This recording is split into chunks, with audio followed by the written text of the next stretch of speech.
Hey everyone, I want to talk about a couple of my books that I've actually unpublished throughout the years.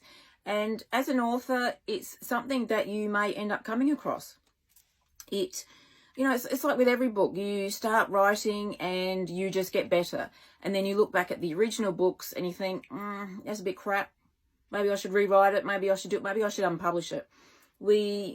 A lot of us, I won't say we all, which I was about to, but a lot of us have written different things, and 5, 6, 10 years down the track, we've changed, or our lives have changed, or we think differently, and it's time to unpublish. And these are two of the books that I've done. One of them, which I released under my name, was about being a carer. Carers need help and support too. One woman's personal journey through the sacrifice of caring. It was just a quick flip through, basically telling my story as a carer. And I had it up for a few years, and one review came through that said it was a bit of a rant, which it was. Another person marked it down because they thought it was a guide to how to care. No, nowhere in the blurb or description or anything else did it ever tell you that. Someone else gave me a 4-star review because they understood it. So they must have been in the same position. So whoever did that, thank you. It's still up there somewhere. I can't remember whether it was, might have been Goodreads. She gave me a 4-star review and understood what it was about. And it was my story of how you get sacrificed.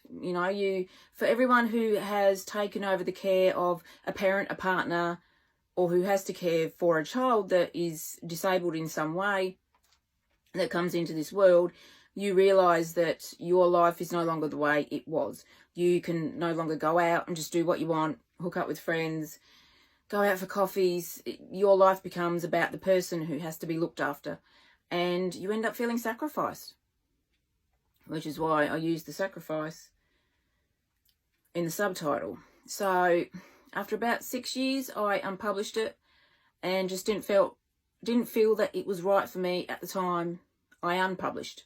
So that is now gone. You more than likely won't get copies anywhere. I know there were a few sold, so unless you can find one secondhand. Thankfully, I didn't sell too many. And ebooks, well, doesn't matter about ebooks. But yeah, that was one. The next one is Why Positivity Can Be a Bad Thing. This went through a couple of rounds. I first released it under my first adult author name of Lady Jules Diva, and then I decided to, when I updated all the names and republished a few things, I put it under both our names as if we'd both written it. It's only me. It was only by me. So this is pretty much the same as if you've read Whitney Goodman's Toxic Positivity. I got in first. I released this in 2014 along with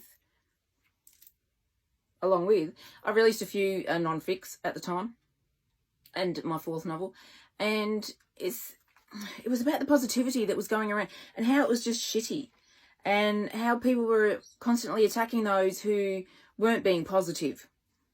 So, now we know it as toxic positivity.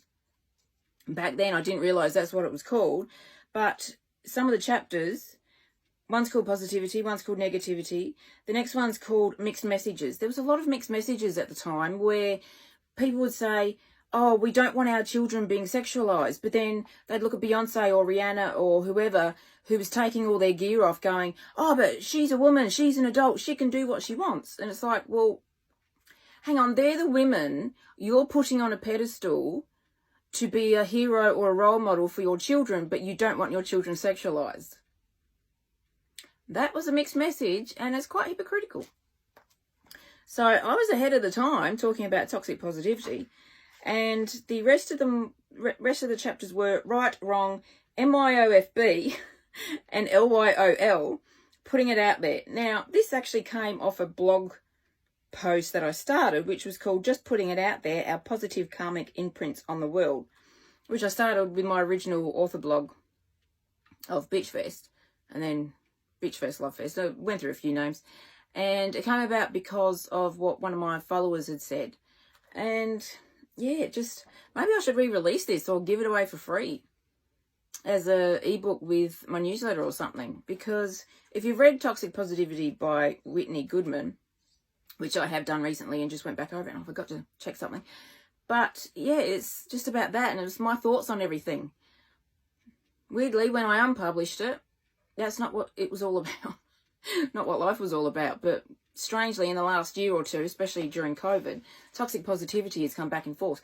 And I see and hear and read a lot of it where women and female bloggers are concerned. And I've seen it on TV as well, where a woman will be talking about, oh, I don't look good in that photo, or I didn't feel good that day, and the host will cut them off and go, oh, no, Dale, don't talk about yourself like that, blah, blah, blah, blah, blah. And it's just, hang on, you talk about supporting women, but when a woman starts to talk about herself, you shut them off, cut them down, don't want to hear about it. Toxic platitudes get you nowhere. I mean, really, the only reason you give a woman a platitude is because your ego wants to stroke its own clit. I mean, really, platitudes do no one any favours. They just don't. They just make you feel good because you've given one, but you haven't really listened to what the person's been saying or how they're feeling, or that they might want to just have a chat. That's the problem with toxic positivity and platitudes. You're just too quick to cut people off and bang on about positivity and talk about shit like that, when you're not actually supporting the woman who's talking or who's feeling bad or not feeling good.